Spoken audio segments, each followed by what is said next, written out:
Hi, I'm Rachelle Storm, author of the Absolution series, and you're watching So Booking Cool. So booking, so booking, so booking cool. There's so motherfucking cool to listen to So Booking Cool.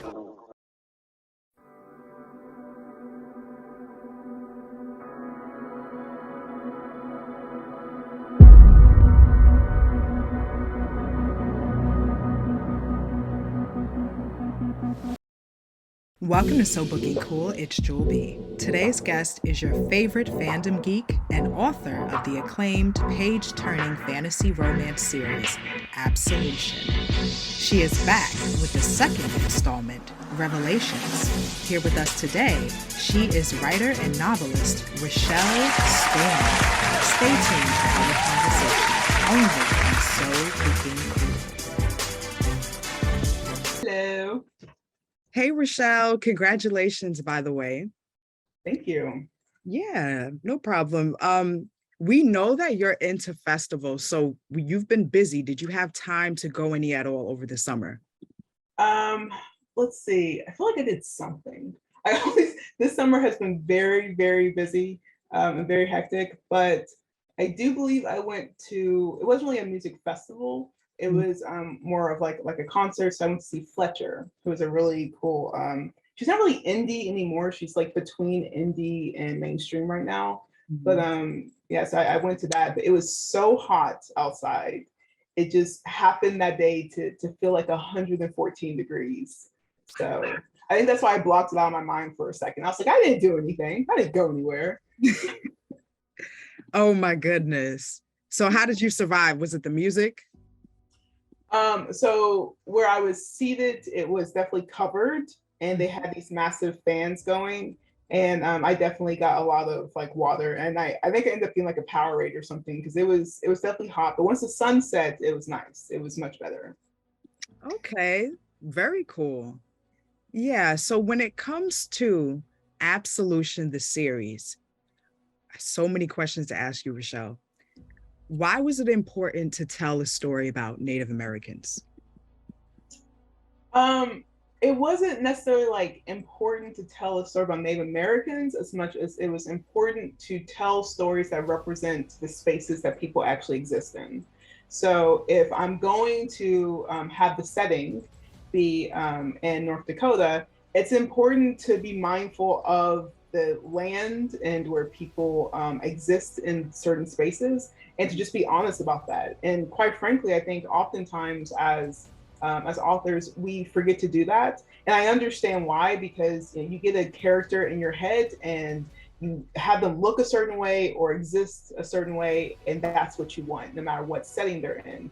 But for me, it was important to like sit with that for a little bit and think about, okay, if I'm in North Dakota and we start looking around, what type of human beings are going to be around in those spaces? And are we being honest about that? And I think, unfortunately, especially like in mainstream media and in books, we aren't always being honest about, if we're in certain settings, who would actually be there and what spaces would be taken up and what land are people on and things like that. So it was just important for me to just be honest with that. And so it wasn't really about making sure I went in with having like Indigenous people or Native Americans in as characters, but just being honest about, if we were there, most likely who could be the main characters in those spaces. And how did you arrive at setting the story in North Dakota?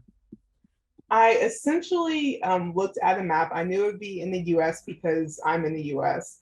And I thought about, okay, for the continent itself, for North America, what is a center point? Where is a part of the land? So whether it's Canada, the US, or Mexico, where are some center points of that?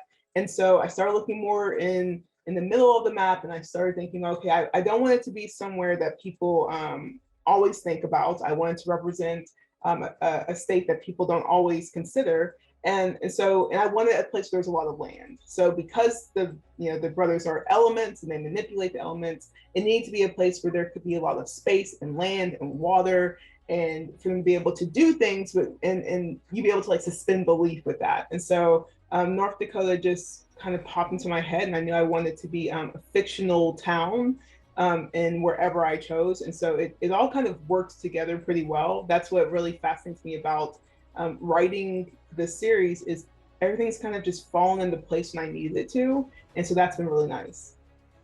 Wow. When you're writing fiction, Rachelle, do you think it's the same as playing God? Because I've heard some people describe it like that. No, I don't. I most certainly do not want to be. I do not want to be a god by any means. I think that for me, it's about creating, especially with characters, is creating personalities. And so I'm really fascinated by psychology and theories of personality. And so I think what you're supposed to do, at least for me as a writer, when I'm doing character development, is you set up personality traits for each character. And you allow for the audience to understand those personality traits are. And then you say, okay, based on those personality traits, these tend to be things or ways that they would respond in certain situations. And so, for the audience, you never completely know. And even for me, there are times when I would be writing a scene and I might have a couple of different ways that the person will respond. Or there are times when I'm writing and I think that's how I would respond. I'm like, that's not how Jonie would respond in that scene based on her personality and who she is and her experiences. And so for me, it's more about, I love to create characters that are different from me in a lot of ways. And I can just try to build their personalities and think about their experiences. And then based on those things, so you kind of set up, that's the world building, right? You set up, it's almost like the canon for that character. And you say, okay, well, now that we know who that character is, how they respond in these situations. And I think that's what's really important. That's what I like about the second one, because in the first one, so in Absolution book 1, that's what I was able to do, was establish the world building, establish who the characters are. And in Revelations, it's a lot more about just setting up the situations. So we already know how they should respond to things in a lot of ways. We already know the personalities. You know who Vic is, you know who Stacie is at that point. And it really is just about saying, okay, here are the situations you find yourselves in. How would you respond to that? And so I think in the second one, in the sequel, it was a lot of fun because it was more like just playing in the world versus trying to build it. What kind of zone were you in when you're writing for Jonie, when you're writing for Chris, Victoria, Randy, Stacie, all of them? It's strange to me because it is different for each grouping, right? So the dynamics are just so different. So when I'm writing for the three brothers, right, it's a very different structure from writing with the McNamara sisters. So for example, and I've had comments about this before, and I think it's fascinating that some people pick up on this, some people don't. The vocabulary that the brothers have is very wooden, and they do not shorten words very often. They say, I would not. They don't say I wouldn't. They do not speak in slang. They do not curse. It's a very like prim, proper, almost like robotic way of doing things, because that's what they were raised to be. They were essentially only here to create absolution. That is it. And so they don't really have that chill, casual, conversational type of vibe about them. And so those conversations are a bit different, especially depending on who they're with. If they're with Dominic, a lot of times those conversations are very wooden. They're very robotic. They're very heightened and exaggerated. Whereas when they're with the sisters, you start to see them start to slip in and out of it a bit more. They're more conversational. John especially starts to slip in and out a bit more. Yes.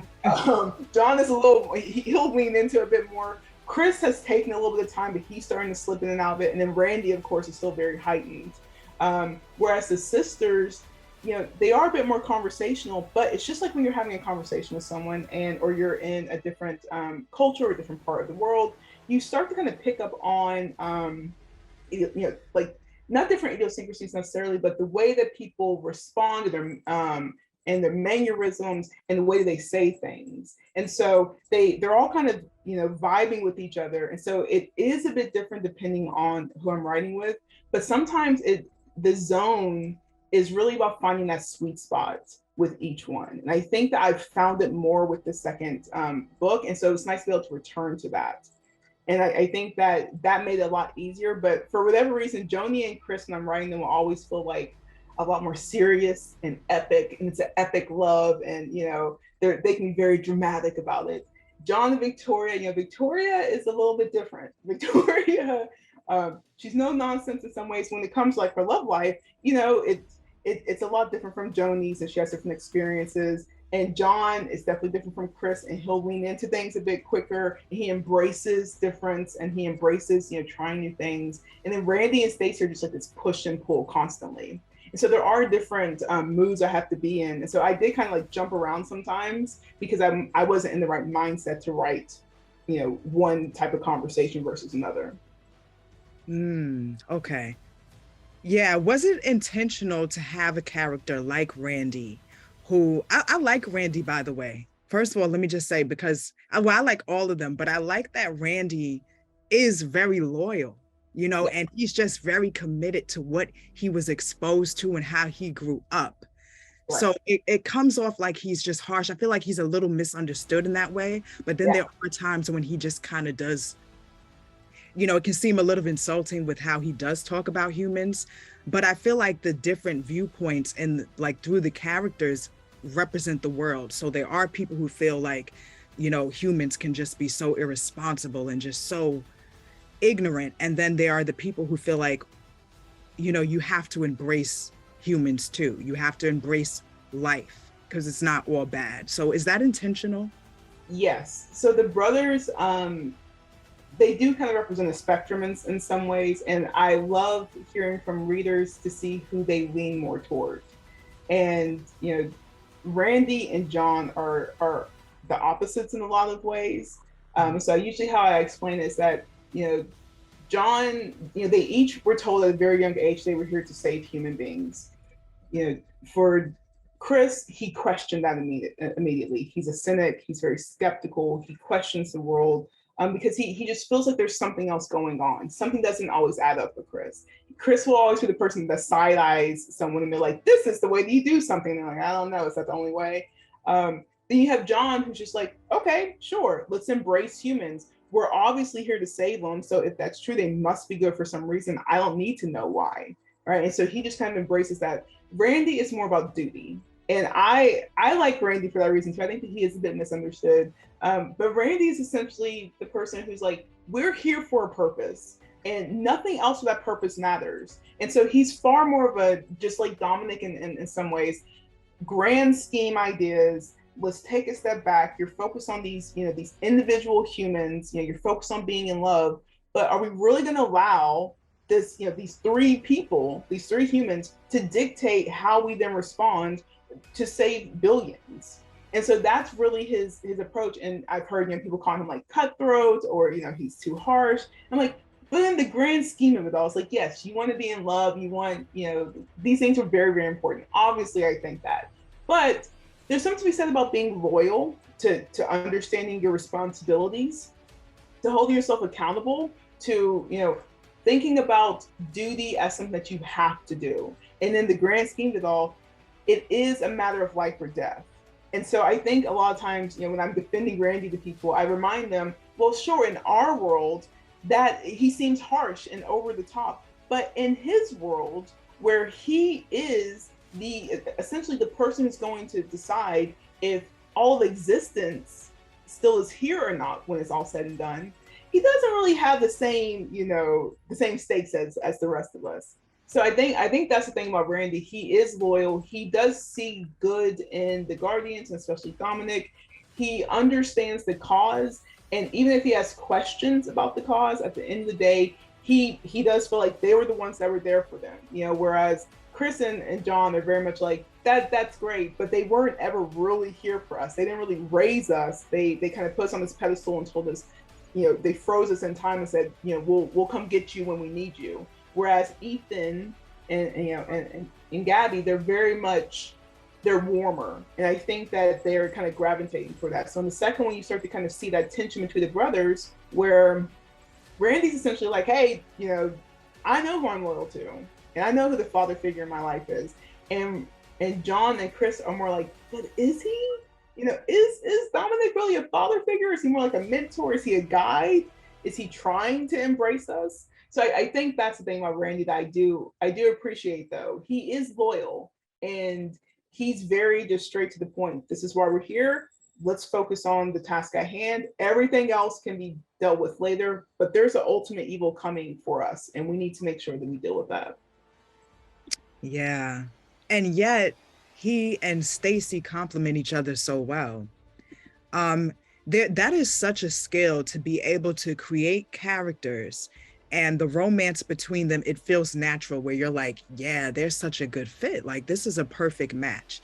So how do you do that? How do you make that happen? I try to think about in a relationship what each character would need. And I think a lot of times when we think about love and relationships and how things can become very toxic, and I try to be very mindful of that because I'm in a lot of fandoms and I'm constantly talking about not creating toxic relationships and treating them like they are somehow a standard, right? You want to be able to be held accountable. You want to be called out by other people. And that's why I like the dynamic between the six of them in general, because they'll expose each other's weaknesses, right? So they can all call out Randy. Victoria and Stacie have called out Chris and Jonie for maybe how attached they were at the beginning or how hot and heavy it felt at first. Are you sure that this is, healthy? I think these things are necessary. But I also think that when you're trying to build characters that can complement each other, you want to think about what then is what they need. So if one character's on one side of an issue or their personality traits of certain types, like with Randy, he's so no nonsense and he's all about duty. He doesn't take time to embrace life. It would be nice to have a character then who complements that by being someone like Stacie, who essentially, she wants to, not only does she embrace life, but she is around kids constantly. She's gone through grief and hardship, and she understands the life or death situations that he's talking about. But she also wants him to understand that he doesn't have to torment himself with it constantly. He doesn't have to, she knows he's carrying a weight, but it doesn't have to be such a burden. He's overcome with it at all moments of the day. And so I really liked writing their push and pull in Revelations, because it is a lot about her testing his boundaries and knowing when to push and knowing when to back off, and also just letting him know that it's going to be okay. So I think that's what he really needs. So one of the things I really wanted to focus on in Revelations was the aftermath of his actions. So I do think that sometimes when we're writing, it's very easy to say, okay, this life or death thing happens, but it's in the fantasy world, and so life or death things happen all the time, and it's fine, and we'll move on.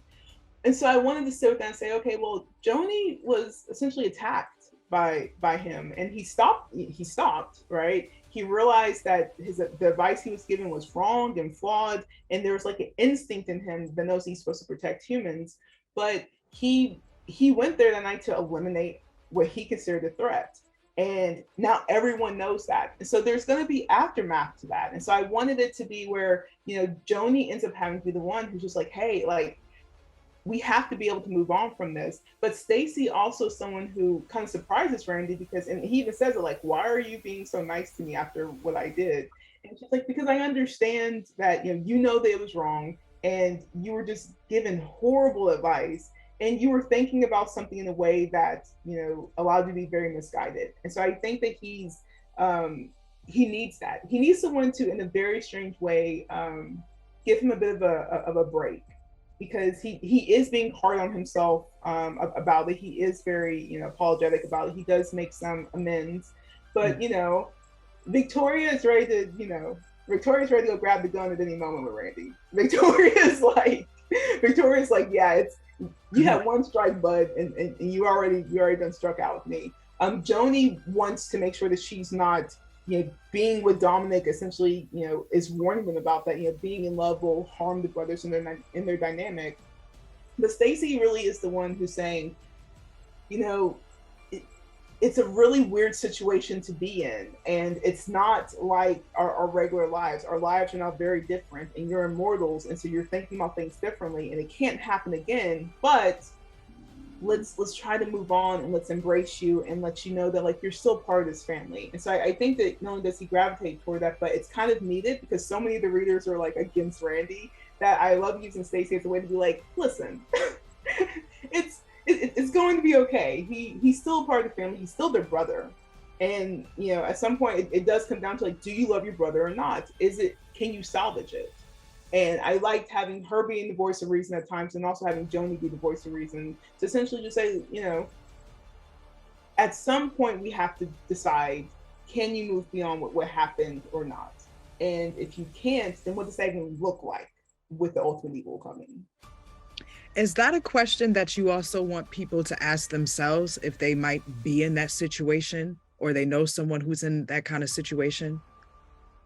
Yes, because I think for me, it's not about being preachy or trying to lecture people about, you know, morality or values, but I'm very fascinated by nuance. And I think that it depends on the situation. And there are plenty of situations, you know, where the answer is definitely not. And I would think in the real world, there are a lot of times when if someone has, you know, really tried to like physically harm you in certain ways, absolutely not, right? I also think that depending on the situation that you find yourself in, you do have to have a moment where you think, okay, either you're going to forgive and move on or you're not. And I am perfectly okay with cutting ties and saying, no, that is a toxic situation, or that's dangerous or unhealthy, whatever the case may be. But what I do think that I try to reflect on, and I want others to at least consider, is if you're lingering behind, if you're going back and forth, if you're saying that, you know, if you say that you forgive someone but then you're still holding things over them, then that's when it becomes complicated, because either you're going to move on or you aren't. Now, they can't do the thing again, but I do think it's important to understand that nuance. And I think that at times, even I'm surprised by, there are just going to be different situations. And so for me, there might be a way that I would handle it. It might be different in a year from now, you know, or a few years. I think that that's what makes people human. And that's what I'm fascinated by, the aspect of humanity that, depending on the situation and the person, their experiences, you're going to respond very differently. Love that. Yeah. What were some writing techniques that helped you writing the second book? I'm starting to learn more to just like return to things. Meaning, I think as a writer, sometimes because there's always this fear of writer's block, right? There's always this fear that you have a great idea and, you know, you just have an epiphany and then you forget to write it down, or it doesn't come out the way you thought it would, or the case may be. And so, as someone who deals a lot with different types of writing, that is the number one thing that people always want to talk about, is writer's block. How do you overcome writer's block? And so for me, it's about treating each session that you write as a draft and then returning to it. And so get out everything that you want to get out, and then you return to it. And so with the whole series so far, that's been really nice to do. I wrote the first draft of Absolution, of the first book, like in 2009. And I just like returned to it over and over and over again, based on my life experiences, based on what's going on in the world, based on, you know, how I feel about different people and different personality traits and things like that, what I've learned over the years. And so I think it was important for me to write a draft. And so for example, I already had a draft of Revelations where I just wrote down all the things I know needed to happen in it. And then I returned to it. And, you know, I returned to it several times, and I'm really happy not only, you know, how it turned out, but also where the other, you know, the next two books are going, where essentially it is about now trying to reflect the times that we live in.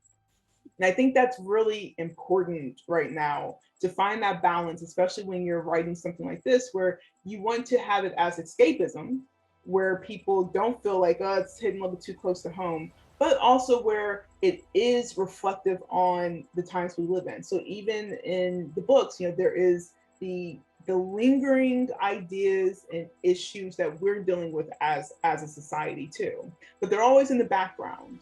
It's never like really right in your face. It's on a TV screen somewhere when they walk into the diner, or it's someone mentioning in passing, you know, a previous virus, or things like that, where you know that they are in a society that has gone through a lot of dark times and continues to get darker and darker, but not to the point where it's so heavy where you're just like, oh, now, you know, I can't read this and then go and watch the news and then go out and try to live my life. And so I think it's important to be able to reflect the times, and you do that by returning to the work.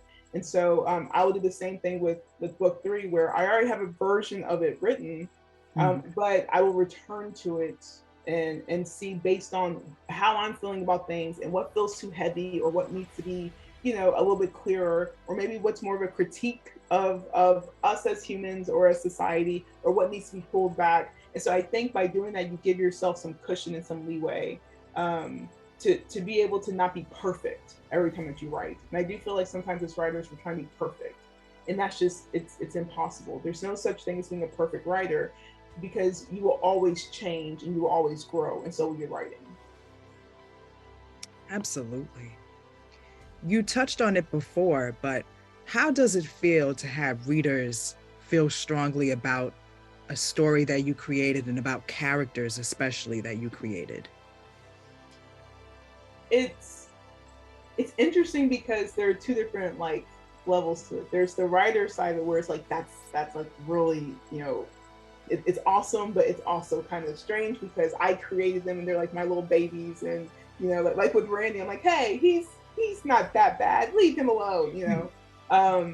But I think from the fangirl side of it, the side of me that really wrote this to share with different fandoms and share with different people and share with people who embraced me over the years, it's such a cool feeling to be able to really like learn from them and say, okay, what is it about Randy that that you're struggling with, or what is it that you don't really like about him? What are the moments that you knew were coming, and what are the moments that you didn't know were coming? I think that's really fascinating because that's how I engage with different stories, and that's how I engage with fandom. And so it's a little surreal at times to see people get excited about the books and see them be like, I knew this was coming, or this was so great, or oh, Randy just annoys me, or I love John and Victoria, because apparently John and Victoria are definitely a fan favorite.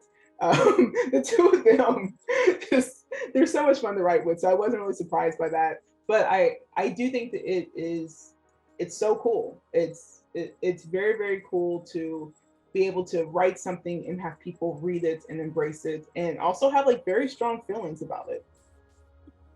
Why do you think John and Vicky are favorites, even though I can definitely see why? I think that Victoria represents like what we think of as like very like strong, like a very strong woman. And yeah, she's also a strong sister. She's just a strong person. And she's carried this burden. And within Revelations, you start to learn more about her side of the burden, because in the first book, it's a lot more about Jonie and Chris, as it should be. That was the whole point.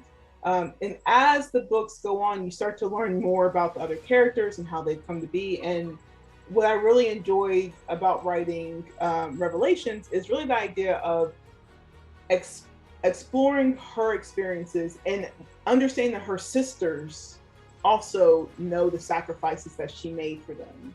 And I think that people can relate to that in certain ways. And so, Victoria, she was just about to go to college. She was a teenager still, and her parents die, and she's in the situation where she has to figure out how she's going to be there for her sisters. Jonie, of course, takes it the hardest, and she's the youngest, and she doesn't know what to do. And their parents did a great job of like financially making sure they were okay. But what does that mean for them in terms of their dynamics and being there for each other and emotionally and things like that? How do they grieve? And Victoria had to essentially put her stuff to the side and say, I'm going to be a big sister. And I don't have siblings. And so that at first it took me a minute to sit with, but my mom has a very big family. And I think about her as a big sister, and I think about her siblings. And there are times when, it's not about, how you're feeling in that moment. It's about how are you going to be there for your family and keep the family together. And I think a lot of people enjoy Victoria because not only is she someone who's seen as strong, but she's sassy. She's like, break down the establishment. I'm going to be the sheriff. I'm going to dress how I want to dress. I'm going to do what I want to do in that regard. She's constantly trying to push back against what are considered like the status quo, or what she considers, issues in society. And then when you take all of that and you're like, she's a workaholic and she's constantly doing stuff and she just needs to sit down and relax. And then here comes John, right? Who is, happy-go-lucky in a lot of ways. And he's unfazed by her harshness at times, or when she's being, sarcastic. And he's just like, okay. And in the moments where it does affect him, he has this way of just like being so honest and sincere with her that she has no choice but to put down her walls. And there are moments like that, right? Where at the very beginning, they have this butting of heads where it's a big miscommunication because she's used to the real world, which has told her whole life that she's a woman that can't do it. And that, has told her that she needs to sit down and let a man go and do it.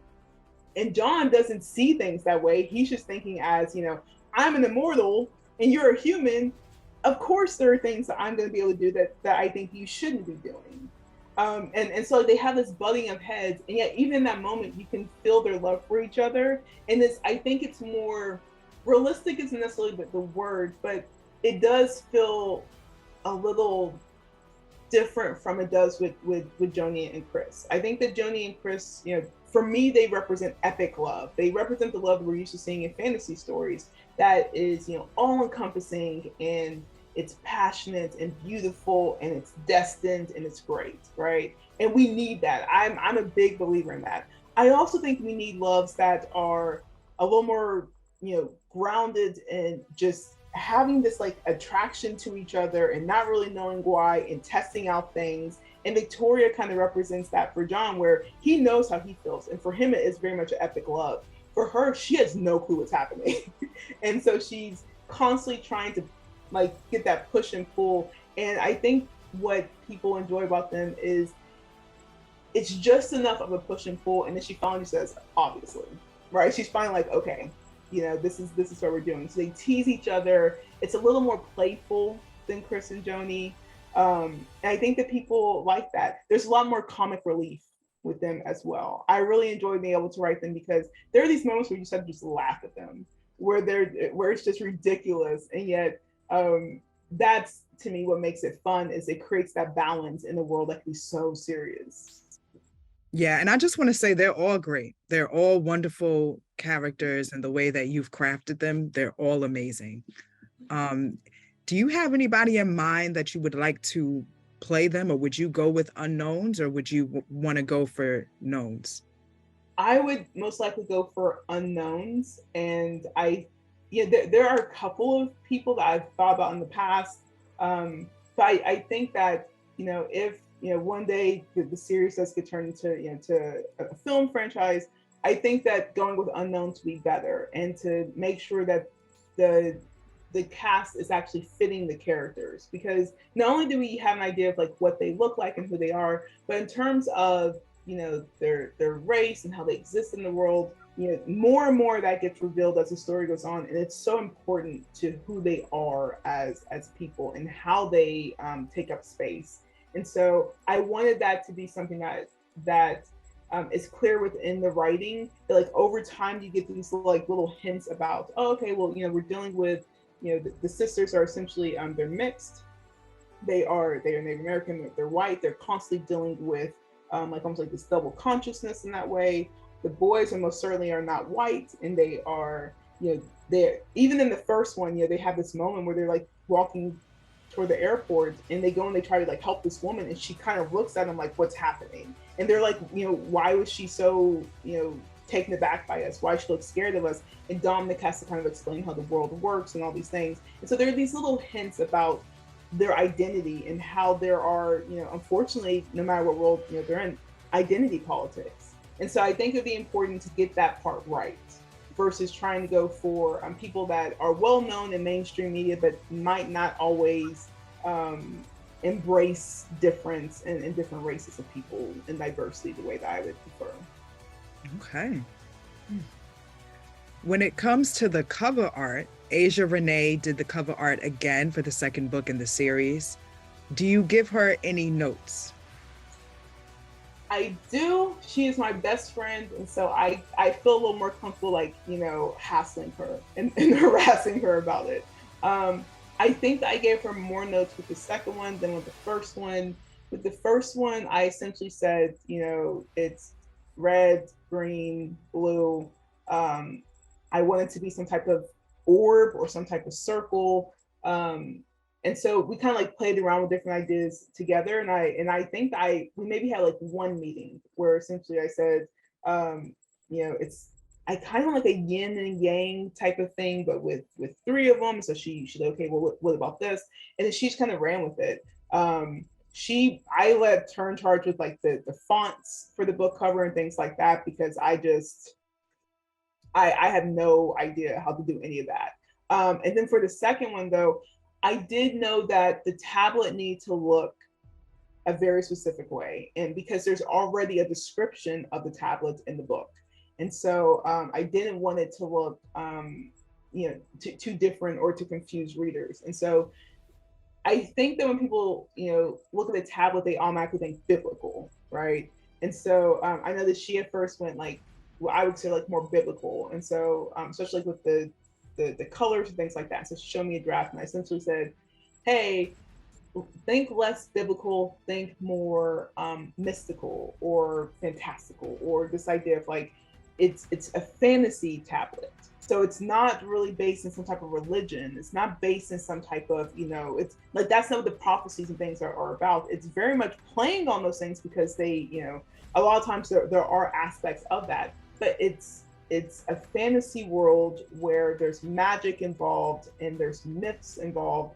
And so you have this tablet that has an S, curve in the middle, and when it fuses together, it just almost like, clasps onto itself, and like, all this white light glows, and there's blue and all these things happening. I was like, so I want you to consider that. And so at the same time, it's been around forever, right? And it's been lost, and it's been buried, and it's been in the water, and it's been, around other stone, and had dirt rubbed on it, and things like that. So it needed to have a very specific look. And so for the second book cover, I definitely had more notes than usual, but she's amazing, and she's like, okay, cool, no problem. Let's just do this instead. And so one of the things that was really, really cool about it though is, and I was like, what, I did ask her at one point, I was like, what's taking so long? Like usually you're just like shelling out. She's like, oh, I've decided to like make a whole code for the tablet.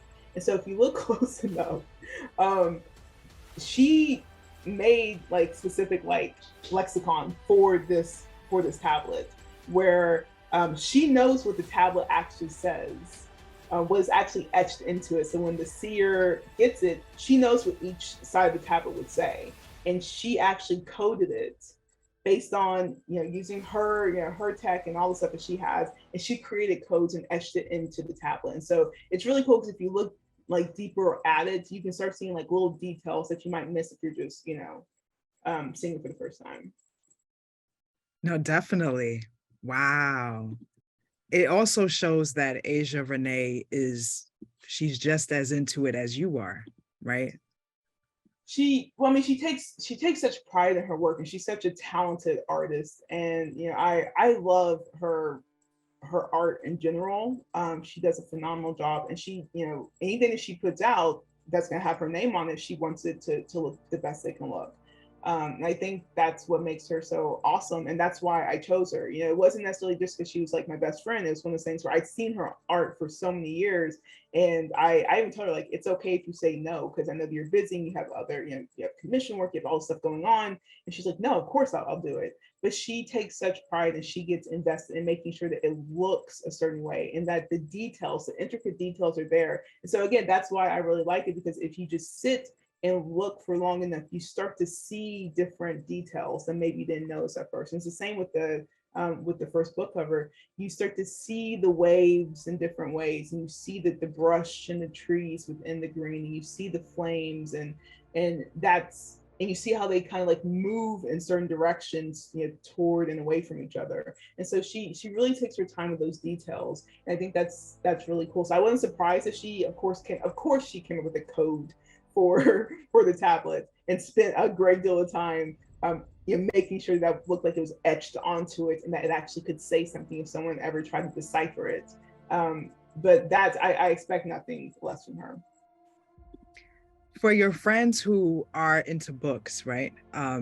What are their favorite genres? Um, let's see. A lot of my friends are into, I would say, fantasy. Um, they're not really into romance stuff.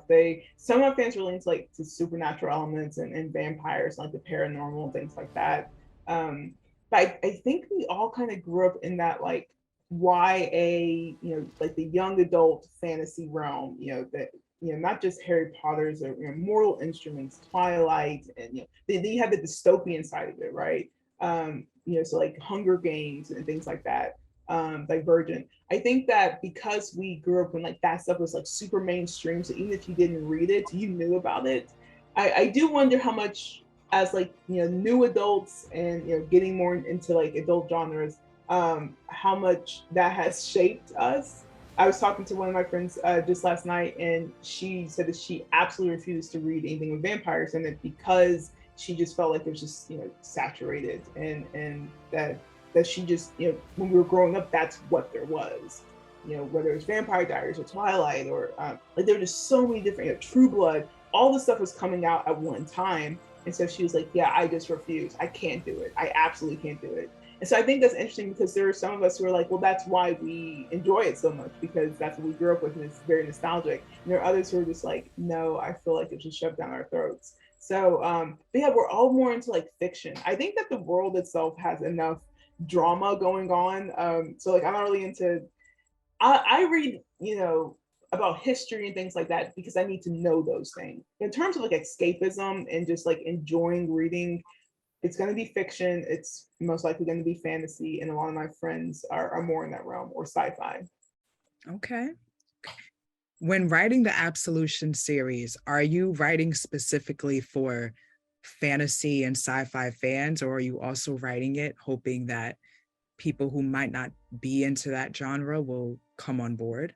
I think what has been fascinating about the series and writing it is that it is actually a lot harder than I thought it would be to pinpoint the genre. It definitely fits in fantasy, but there are elements of it that they lean into romance and then they're not like a romance genre. There are elements of that lean into fantasy that are not like fantasy. And so it's this mix. And so for me, I didn't go in with a specific genre in mind. I did go in more with a certain audience, meaning I wanted to be for people who, um, did read, things like that in young adult stuff when we were young adults, when we were teenagers, and now are looking for something to kind of feel nostalgic with that, but also be, a little, no more high school stuff. I'm not really into the high school genre stuff anymore.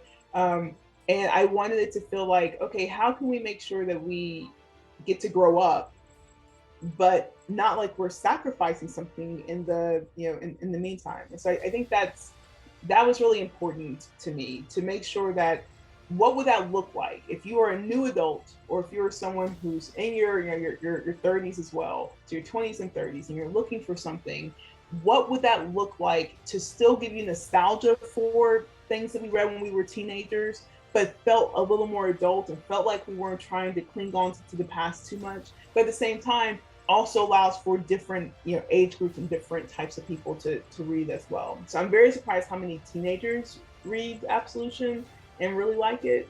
Because like I said, I mean, I wasn't going for young adults, but I think that there are elements of it where it is, it's safe for young adults to read, definitely. Oh yeah, absolutely. And I just want to say that even if you're, to anyone out there, if you're not that much of a fantasy fan or you thought you weren't, the Absolution series has just enough to where like it will pull you in, because at the end of the day, I think people will resonate and be interested in a story that's just well told and interesting and relatable. So yeah. I think that as human beings, for whatever reason, we're all drawn to epics in different ways, and we're all drawn to this idea of like good versus evil, and how that looks is different for each writer and each story. But I think at the end of the day, that's what it's about, right? It's this world very much like ours, but it has been kind of taken over by evil in a lot of ways, and it shows in different ways. And so what does that look like, and what does it mean to be evil, and what is darkness, and what is light, and what's mean to be good in the world. And I think we're all fascinated with that in different ways, because the older we get, the more nuance we feel like there is. And there is gray, but what does gray look like? And not everything can be gray as well. And so I think that a lot of us are very fascinated by epic stories that give nuanced tales about these things, and like to kind of trick us a little bit. Because I will admit, I've been accused of it, and it is true. I do like to trick my readers. I like to, I think that's important to like let readers be able to guess certain things, and then also point out like when they think they know something and that's completely the opposite. So I try with my writing to, put hints in there, and then once you think you know what the story is, you realize you don't completely know after all. Yeah, because you don't want it to be predictable. Is that why? Yeah, and I think I blame my mother for it. She is someone who, she reads so much, she watches so many different things, she's part of so many different fandoms and all these things, that she can read something or watch something within like not even halfway through, be like, oh well, XYZ is about to happen. And so like I grew up like watching her like watch a film and like 10 minutes in be like, he's the villain. And you're like, listen, hey, like you don't know for sure. And then she's right. And so I always say, if I can get her to be on her toes a little bit, and maybe, say like, oh, I knew that this was going to happen, but I didn't know it was going to happen like that. Or, oh, I thought that was going to happen, but I didn't know that, it was going to shift in this way. I think that's a lot of fun. And it's also important to like, I like to turn things on their head a little bit. I like to think about our societal norms and our social constructs and what we have decided as a society is good and bad, and what right and wrong look like, and what things are, how they exist in spaces, and then say, okay, but what if it wasn't exactly like that? I think that's important to consider too, because that's that nuance that we're always looking for. I think that's what happens when you become an adult. When you're a kid, you're taught, black, white, right, wrong, these are the things you do. And as you get older, you're like, oh, okay, that's true, but also there's a lot more nuance and things get complicated, and a good person or a bad person don't always look the way we think they do. I know we talked about this in our first conversation about the book. Speaking of your mother, she's an example of somebody who's like, I can't wait for the next one. I can't wait for the next one. So has that been happening so far? Yes, I was actually at the book launch party, and some readers came up, and they were very excited about the second book, and they knew my mom, and so they had already they already knew that book 3, there's a version of book 3 out there, and there's a version of book 3 that has been written, is on my computer under lock and key, and it will be revisited at some point, but my mom has read that version, and what she loves to do, she likes to be able to read a version, and then like she knows going in that like it will be a completely different version by the time it's actually published. And so they come up to me and they just said, hey, this is great, and like congratulations, I can't wait to read it. We want to read book 3. And I was like, listen, book 2 is just not coming out. Enjoy book 2. Book 3 is not done. A version of it is out there, but it is not done. And so yeah, I think that's great though. I think that that's what you want as a writer. You want people to be excited about the next one. You want them to immediately read, the sequel and say, okay, when's the next one coming out? That's what I do as a fan, and so it's great to see other people do it too. And yes, I've had multiple people already, especially after the epilogue. They definitely come up and be like, hey, I need this right now, and I'm like, in a year you'll get it. It's gonna come out. It's gonna be great. I promise. I do want to also get your take on this. If a character in a series is not based on somebody, can that change over time? Meaning, so originally they weren't inspired by someone, but then over time they start to become more inspired by someone? Yeah. Definitely. I think that as writers, even if we're not aware of it at the very beginning, we do have certain I think that's where like flat characters come from too. Like we have certain stereotypes in mind or certain visions of characters, and maybe as we're writing, we can write ourselves, like you can write yourself out of love with the character and also into love with the character, and not necessarily because they're a good or bad character, but just because they have so much going on that you didn't originally think they would. So you can definitely start with a character that maybe was flat or even faceless to you and was just there to pass the time or to like fill in some type of blank, and then over time you put a face to that character and then you can't unsee it. I think it's harder to start with the character that you had like a vision for or you had someone in mind, and then to like work your way out of that, because at least for me, once I start with the character, like I know what the vision of them is and what they look like to me, it is hard to kind of get out of that because it becomes like ingrained in the imagination as you're creating it. Are we going to see more of Alex in the next one? Poor Alex. Poor Alex. Yes. The next one is going to be, I can say this without no spoilers, it's going to be hectic. It's going to be, there's a lot going on, and each book gets into things a little bit quicker. The first one was more about world building and it kind of set up what was, going on. And then by the epilogue, it's like, okay, well, now we know that the prophecy is a thing that's happening. In the second one, it's starting to already happen and it's happening in the background of things, and that something's coming. And then you start to realize, okay, we're here, something's happening. I think in the third one, everything starts happening right away. We jump to the action right away. And Alex is in it, but I will say I definitely give Alex a bit of a break. Poor Alex.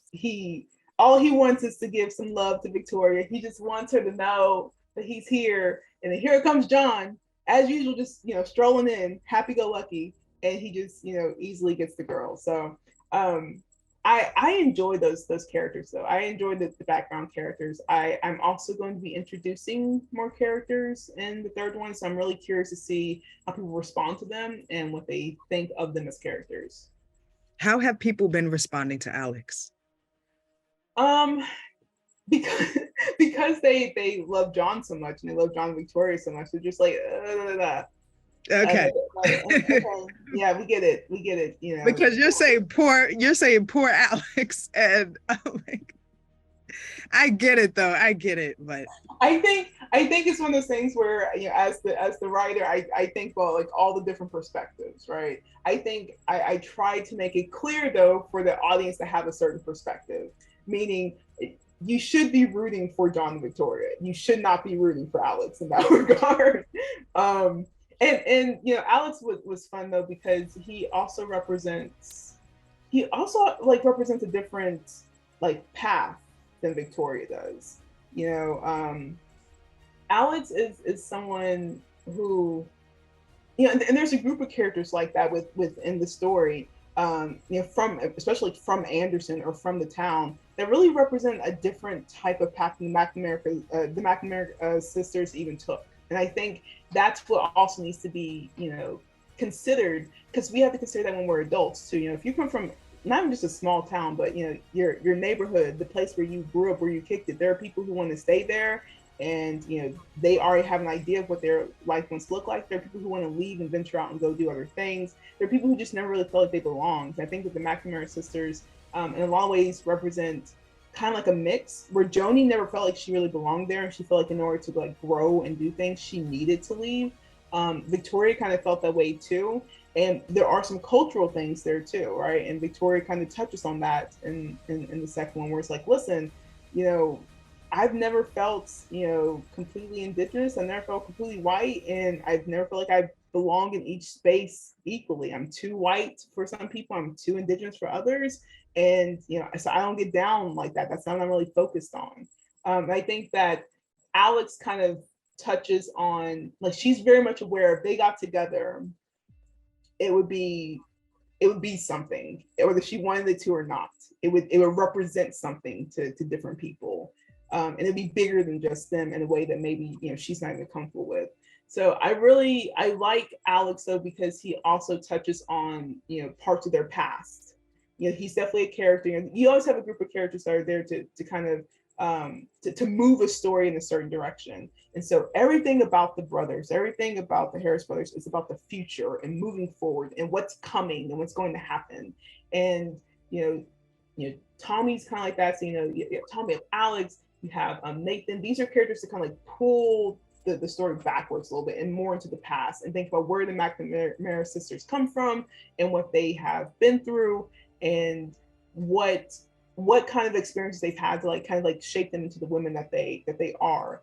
And you don't really get that with the boys, and that's why I really enjoyed the McNamara sisters, because you do get a sense of them as like full people and people who grew up in that space and who had traumas there and experiences there. And with the boys, they're kind of a blank slate, which is the point, right? It was intentional for them. The Guardians intentionally left them blank because they were afraid if they didn't, they would be corrupted by humans.